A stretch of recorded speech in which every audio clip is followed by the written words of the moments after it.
হ্যাঁ, আমরা বাংলাদেশ জাতীয়তাবাদী বিএনপি দলের ১৩ বছর আওয়ামী লীগের দাঙ্গা হাঙ্গামা মামলা হামলায় নির্যাতিত যারা আমাদের বর্তমান নির্দেশনা এবং এই সার্চ কমিটির সদস্য সংখ্যা আছে মাত্র ১০ জন সদস্য ১০ জন আছে। এদের কাজ হচ্ছে শুধু ভোটারগুলি সাধারণ যারা কর্মী এই কর্মীর প্রত্যেকটা ওয়ার্ডে কর্মী সংগ্রহ করবে।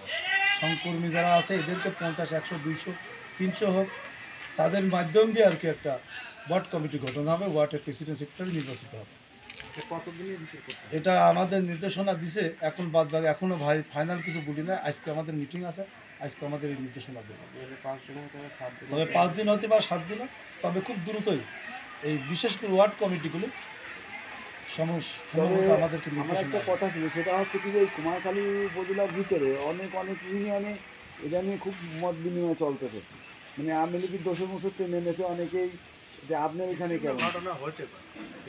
ভাই আসলে দল তো অনেক বড়, কর্মী তো অনেক, মতপত্র তো কিছু থাকবেই। এখন কর্মী আছে দেখা যাচ্ছে যে ৫০০, আমার পদ পদবিতে যাচ্ছে আছে ৫ জন ১০ জন। ওই বিষয় না, অভিযোগটা হচ্ছে কর্মী ২০০০ হোক, সে বিএনপি কর্মী ৫ জন, মানে ও বলতে চাচ্ছে যে আমি বিএনপির পাশে আওয়ামী লীগ, যার কারণে এই সার্চ কমিটি গঠন করেছে যে এই যে সদস্যগুলো যেগুলো করবে, সার্চ কমিটির সদস্য যেগুলো করবে সেইগুলোকে এরা যাচাই বাছাই করবে যে এর মধ্যে কোনো আওয়ামী লীগের লোক ঢুকছে কিনা। যদি আওয়ামী লীগের লোক ২-১ জন সদস্য ঢুকে থাকে সেদিকে বাতিল করা হবে। এবং জেলার নির্দেশ এবং আমাদের কেন্দ্রীয় ঘোষিত কঠোরভাবে নির্দেশ যে আওয়ামী লীগের কোনো লোক যেন এই সদস্য এই কমিটির মধ্যে ঢুকতে থাকা, তাতে আমাদের মধ্যে কোনোভাবে আমাদের দিকে ঢুকে বিভ্রান্তি সৃষ্টি করবে সেদিকে কঠোরভাবে নজর। আসলে একেবারে সঠিক ব্যক্তিকেই বেছে নেওয়া সম্ভব হবে। জি, আমরা আশা করি বা আমরা মনে করি জেলার যে নির্দেশ বা কেন্দ্র কমিটির যে নির্দেশ কেন্দ্র ঘোষিত, তাতে এইভাবেই নেতা নির্বাচিত করা, খুব কঠোরভাবে এইভাবে নেতা নির্বাচন করা ভালো, এবং এটাই মনে সবচেয়ে ভালো হবে। যেহেতু ওয়ার্ডের সাধারণ একদম থেকে সাধারণ ওয়ার্ড পর্যায়ের থেকে নেতা বেছে নিতে পারে, আমার মনে হয় এটাই সবচেয়ে উত্তম পন্থা। অনেক সময় দেখা যায় যে হাইব্রিড নেতারা ঢুকে পড়ে, তো সেখান থেকে কি আসলে আপনারা বেরিয়ে আসবেন যে হাইব্রিড নেতার কোনো আশ্রয় প্রশ্রয় হবে না?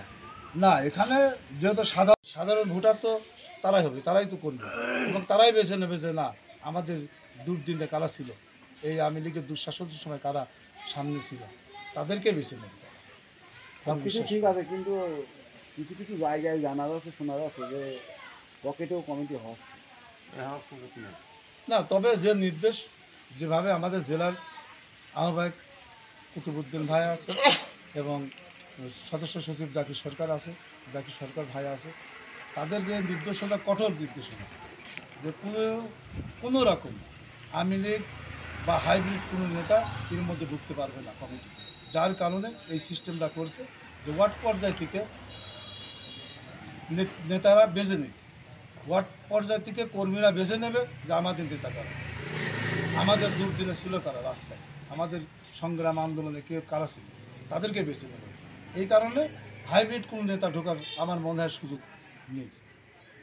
আর এখানে আমাদের থানা বিএনপির আহ্বায়ক হাজি নুরুল ইসলাম আনসার পরমাণিক ভাই আছে এবং সদস্য সচিব বারবার নির্বাচিত চেয়ারম্যান, সাবেক চেয়ারম্যান লুৎফর রহমান, তাদের নেতৃত্বে তাদের নেতৃত্বে মোটামুটি কঠোর, তাদেরও মধ্যে কঠোরতা যে জেলার যে নির্দেশ দিয়েছে এই নির্দেশ মোতাবেক কাজ হবে এবং কোনো হাইব্রিড নেতা আমাদের এই কমিটির জন্য না ঢুকতে পারে। এবং এই যে সার্চ কমিটি যে প্রত্যেকটা ওয়ার্ডে যে কর্মী যে নির্বাচিত করছে এই কর্মীরাই বেছে নেবে, এর মধ্যে কোনো রকম এই কর্মীর মধ্যেও যেন কোনো আওয়ামী লীগের লোক না থাকতে পারে।